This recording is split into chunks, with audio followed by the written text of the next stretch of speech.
জিজ্ঞেস করে উত্তর দিবে।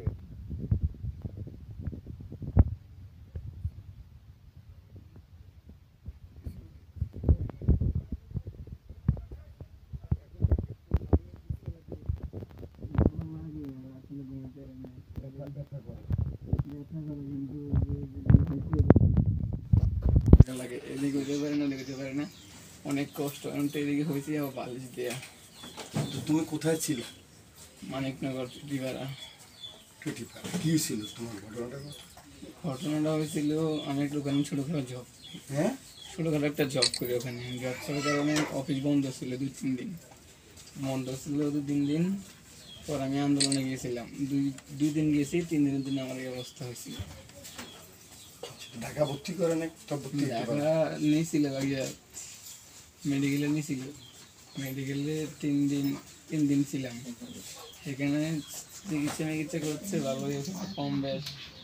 পরে রিলিজ করে দিয়েছিল।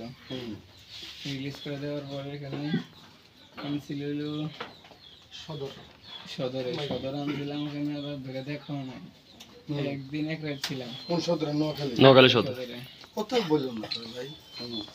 নোয়াখালী সদরে। পরে ওখান থেকে উডল্যান্ডে আনা হয়েছে। উডল্যান্ডে 17 দিন 18 দিন ছিলাম। আমার চিকিৎসা করলেও কোনো লাভ হলো না। যেমন আগে যেমন ছিল এখন এমনই, এই একটা অবস্থা।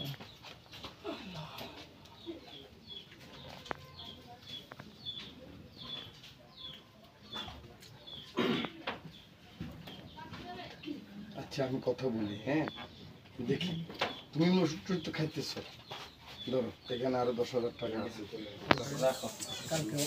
হ্যাঁ, তারপর দেখো যদি অসুবিধা হয়, যদি আল্লাহ ইমপ্রুভ হয় তাহলে তো হলো, পরে আমরা টাকা গুলি বাইর করে দেবো।